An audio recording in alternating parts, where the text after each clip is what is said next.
Welcome back, guys, to Fog Entertainment, and we are here with a Lost Season 4 review. And is this the downfall of this TV show? Is this where this show starts to go downhill and shit like that? Well, we'll get stuck into it, but we kick off the season with the premiere, and it is called The Beginning of the End. Brother, testify. And what we get this season is the introduction of flash forwards. Now, obviously, we did get one in the season 3 finale, but here essentially what happens in this episode, Naomi is somehow still alive. It looks like Ben has had something to do with this. She basically tells the freighter people in the freighter that her injury was an accident, but give love to her sister. We find out later that's basically code word essentially for you know, bang bang good night, blah blah blah. So there's that. At the end of the day, it's basically like, oh shit, I've been murdered here. It's code, by God, it's code. But during all this, Hurley is imagining stuff. He's talking to Charlie. It was good seeing Charlie. I mean, I like Charlie's death. I mean, I didn't want the guy to die, but it was a pretty good death. You know, I just felt like it was avoidable. But yeah, he's in Jacob's cabin. He sees a man in a rocking chair. We get multiple appearances in the rocking chair for Christian, Jack's dad. Now, it's kind of like weird what's going on there. Like, you could take fucking about 100 different things from it, but this was sad. Desmond basically reveals this episode. He returns for the looking glass and basically reveals that Charlie didn't make it, and he says that it's not Penny's boat, and everyone's kind of like, what's going on here? But yeah, then basically we get Jack and Jack and Kate there at the cockpit of the plane, which we have not seen since the pilot episode, you know. So yeah, that's pretty cool going back there. I mean, like, realistically, it's only been like, what, like 100 days since then, but like in terms of like a TV show, like, it's fucking, I mean, it's the first season to the 4th season, you know. Jack goes to shoot John, but the gun is not loaded. So good night.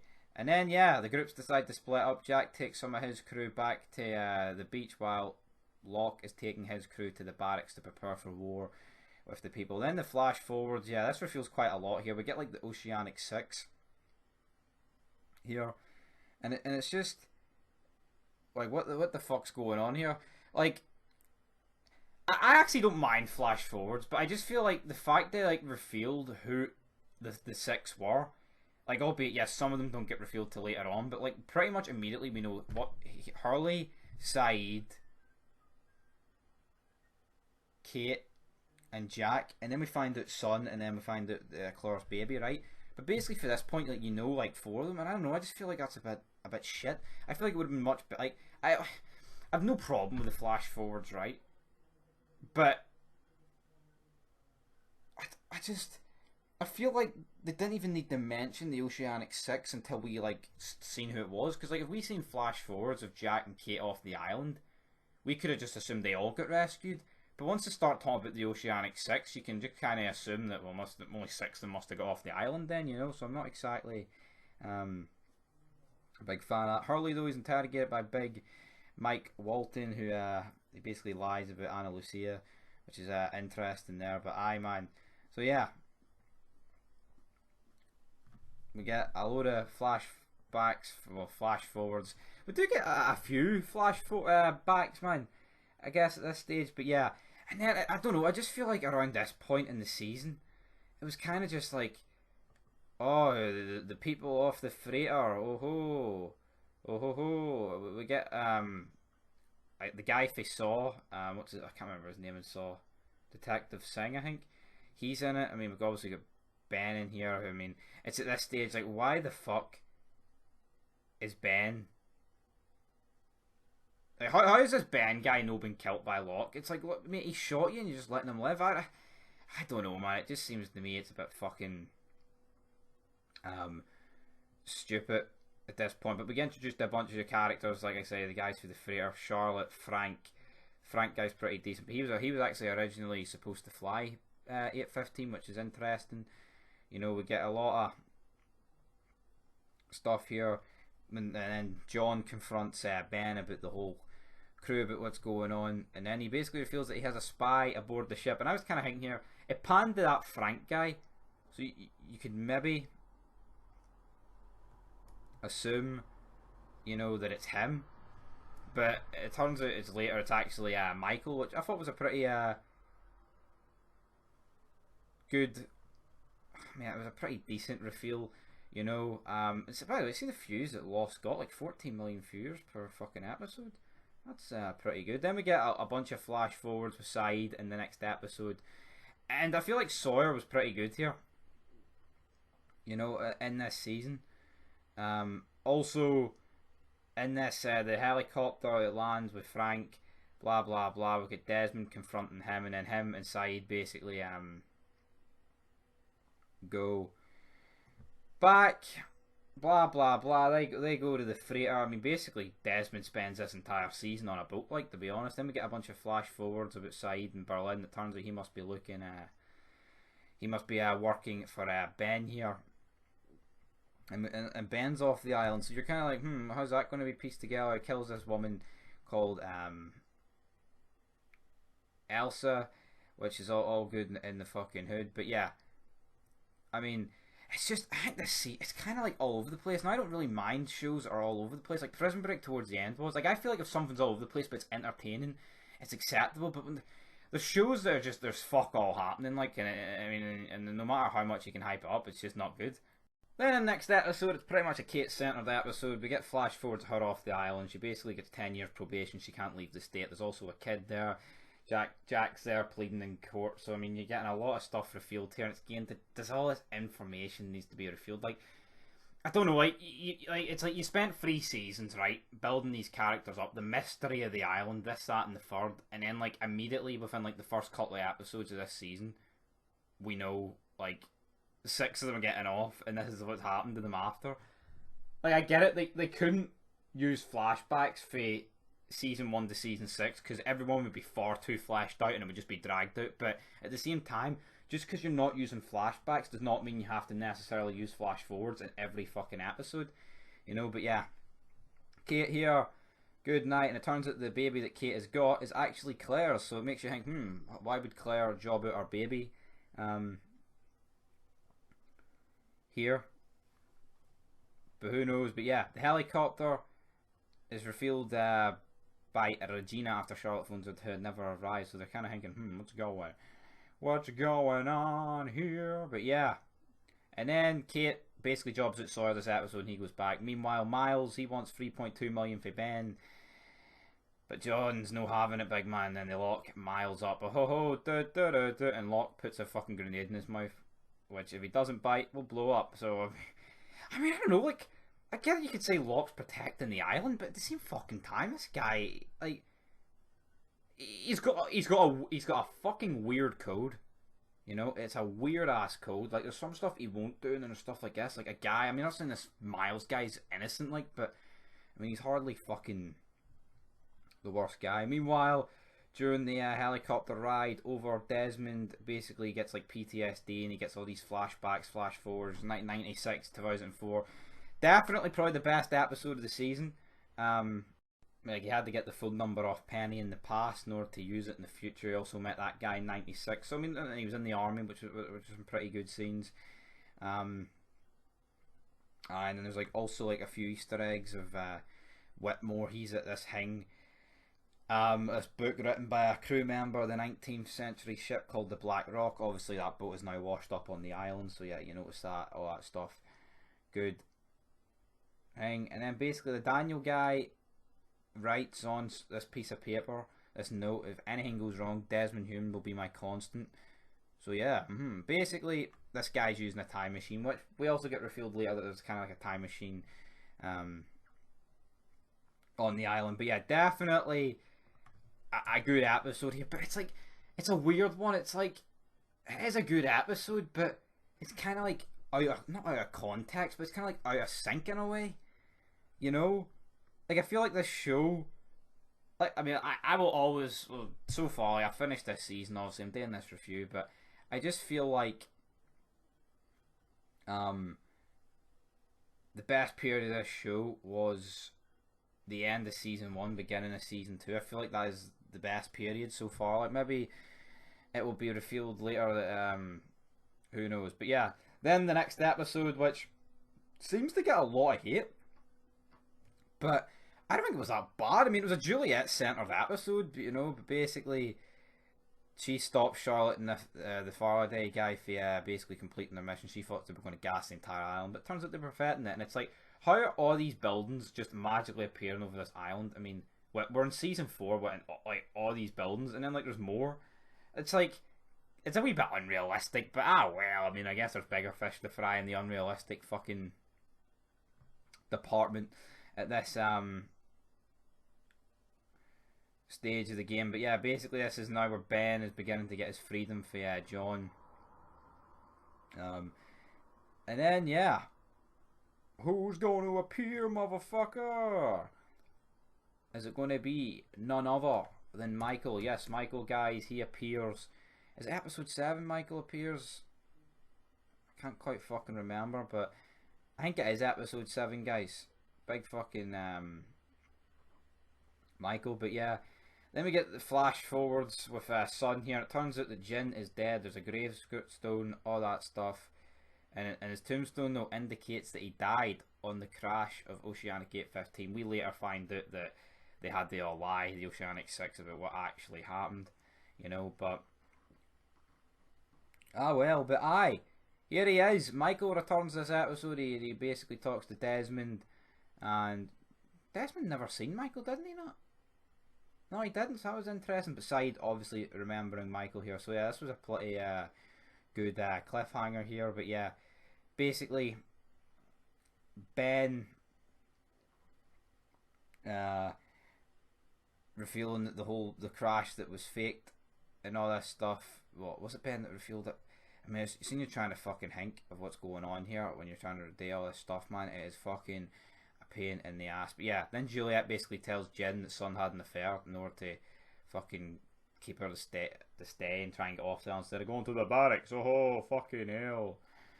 Yeah, but Jin, he talks with Bernard and he goes back to Son. I forgive her and the baby is mine. Ho ho. Brilliant, fucking brilliant.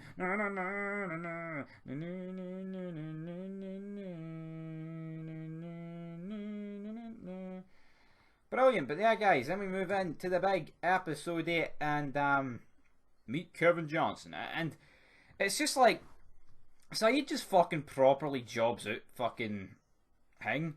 Basically, we get a proper flashback here with Michael, but what happened. I mean, it seems a wee bit, I wouldn't say far-fetched or unrealistic, but it's kind of just, there just seems something off about the whole Michael thing, like, and he can't kill himself, which is pretty mad. The guns don't work. We see him meeting with Tom as well, the guy who abducted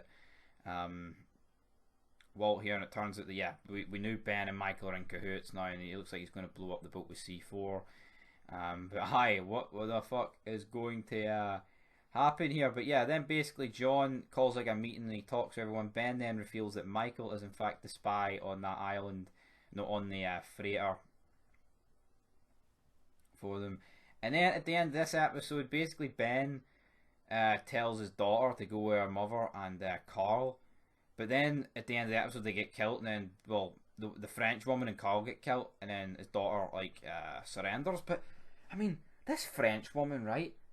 She's kind of just been thereabouts, and she just died like that. Like, I have no problem with that, but it just seemed fucking weird. Like, for a show that doesn't really like killing people off like out of nowhere, it's almost weird when it happens, you know. But anyway, that's just my opinion. I mean, I'm not going to greet about her dying, man. She's not exactly the fucking greatest character in the world. But you're kind of left wondering, who the fuck killed these people? But yeah, then we quickly find out that it was indeed, in fact, the big man. Big man. The guy for the Strain and his crew there on the island, which is good. And then we get a cool, I mean, basically, I mean, like, people can say Sawyer, I think a lot of people might not like Sawyer, but here he tried to save literally everyone at this barracks here while fucking fighting a bunch of commando mercenaries. He rescued Claire, you know. Ben refuses to give up, and then fucking his daughter gets killed for, and I actually really like this scene because he calls the guy's bluff. He's like, "You're not gonna kill my daughter," and he just fucking does it. And he's like, "He broke the rules." So obviously, yeah, he thinks Whitmore has fucking joined the alliance. So I thought that was I thought that was actually a really funny fucking moment, man. Um, aye, but then Ben basically unleashes the fucking the smoke monster on that guy's crew. Kimi and his henchmen. It manages to get one of them. They get managed to fly back to the island though, and it looks like everything is alright. Boom, boom, boom. But yeah, then we get a bunch of flashbacks where Ben is in 2005 now and he's in the Sahara Desert.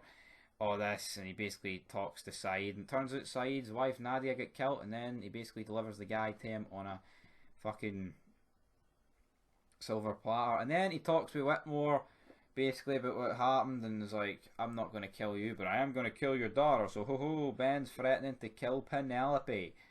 But like, see, at this point, like, if you've been watching the reviews, like, you can clearly tell, like, the shows went through, let's get off this island, oh, there's a hatch on this island, oh, we've got a wee bit of a battle with the others, and then it's just this scene, it's like, everything is just fucking completely batshit crazy. Like, I'm kind of enjoying it, but at the same time, it's like, how fucking far is it going to go?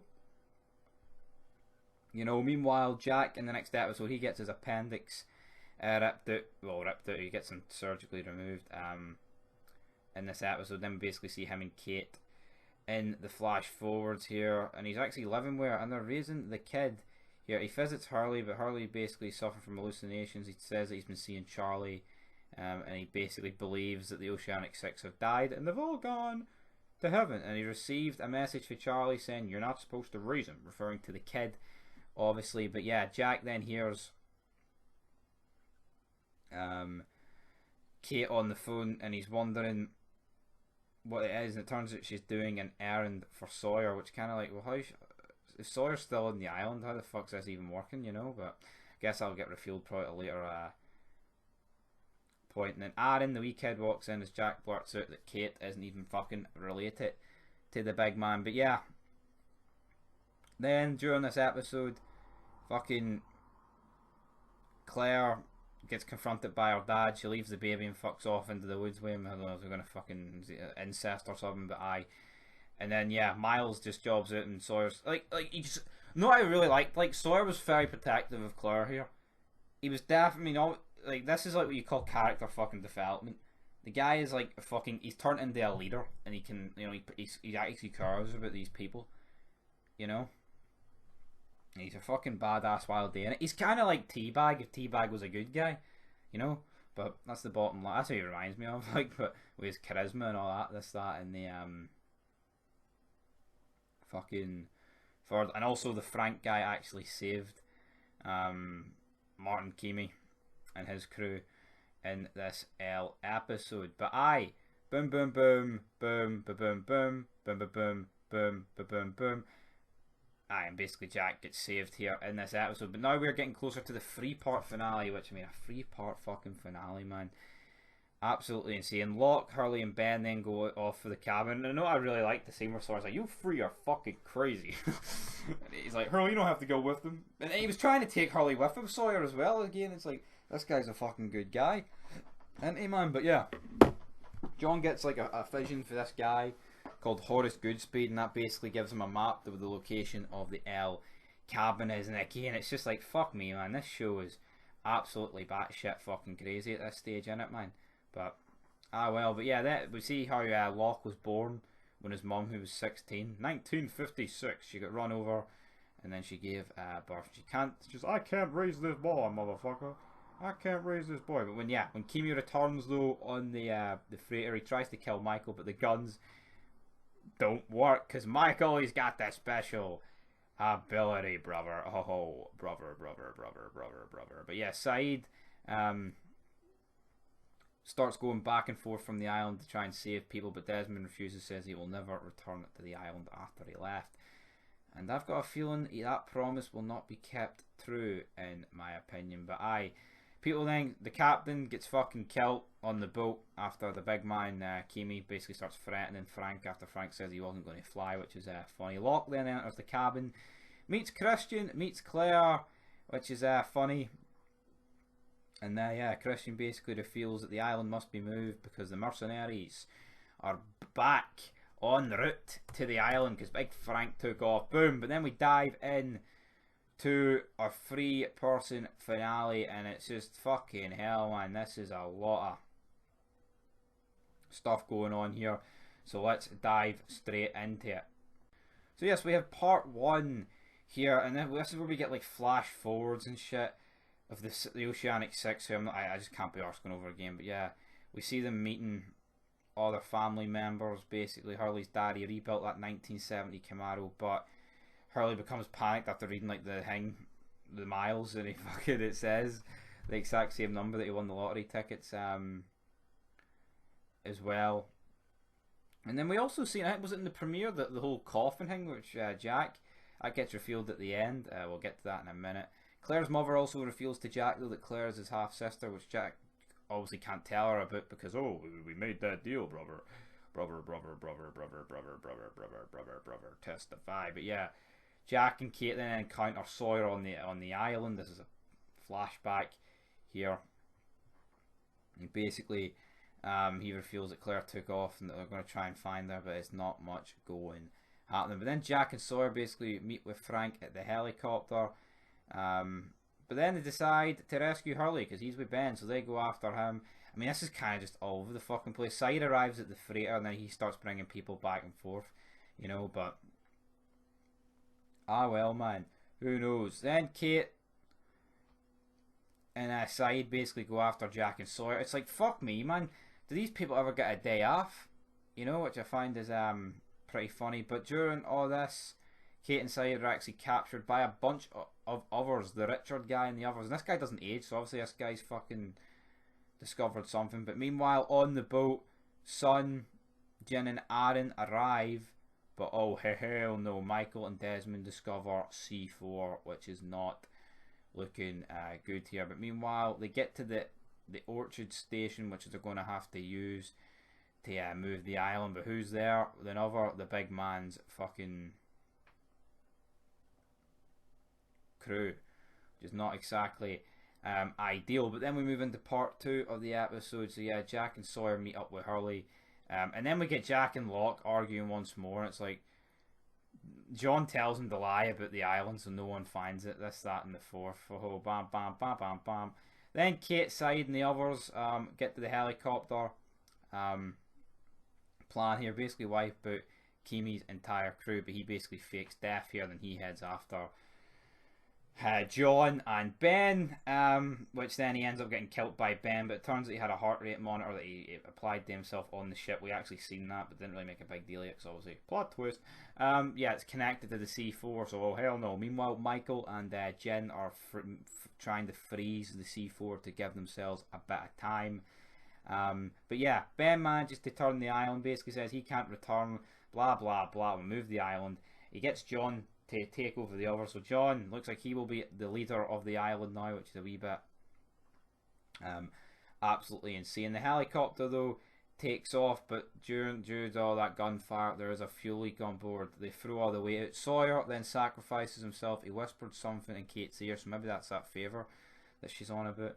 Who knows? But I mean, again, like, Sawyer sacrificing himself. I mean, how many fucking times has the guy done it? And he doesn't seem to get an awful lot of credit. Like, you know, like, if this guy does eventually die, which I'm not particularly certain about, but the guy better get the fucking credit he deserves, or else Big Stevie will be on their case. That's all I'm going to fucking say about that. Yeah. But then, basically, due to your big man dying, the bomb goes off, and Christian appears and basically tells Michael, you can go now, and then it just blows up. And then Jen, we don't know if he's dead, but it was pretty sad for Sun, screaming that they have to go back. Sawyer manages to swim back, and then Juliet tells him to turn around, and he notices the whole boat blowing up, and he's like, oh my god. But it's like, is this really how they killed Michael? Like, they bring him back, oh, he's on this boat, and then that's it? You know, I don't know, it just seems a wee bit fucking weird to me. Like, he never got that happy ending. I mean, Vincent, Walt's dog's just stuck on the fucking island. You know, like I'm not saying everything needs to have a happy ending, but I don't know, like Walt going insane, living with Michael's mum, Michael going tried to kill himself, sacrificing. I mean, I get sacrificing himself for the group was a good thing, you know, delaying the C4 and shit. But I don't know, it just seems like a really weird death if that is the case. But yeah, so is Jin dead? I don't think he is, to be honest. But who knows? Jack basically refuses to believe that the island's been moved, but Hurley's like, well, what else happened, man? And Jack basically says we have to lie about our experiences on the island, and he basically saves Desmond. And during all this, the survivors are rescued by Penny. We have a great wee scene here where Penny and Desmond reunite. Probably one of the scenes of the series so far, as well. And then yeah, we get some flash forwards to late. I don't know. It's like 3 years later, so it must be like around 2007 or something. And yeah, they've all been approached by Jeremy. Who's this guy? Benham. He's the dead man in the L coffin, and they're all getting all these visions. Oh hell no! Son confronts Charles Whitmore. Blah blah blah. And then basically Ben confronts Jack. Jack says it basically tells him that the island will not let him return unless everyone else comes with him. So they have to bring the fucking baby as well, and this includes Big Jeremy Bentham's body. But who else is that? None other than Big John Locke. And it's like, what in the name of fuck? It's like a clusterfuck, but it's like so entertaining it works. You know, it's like the whole time travel thing.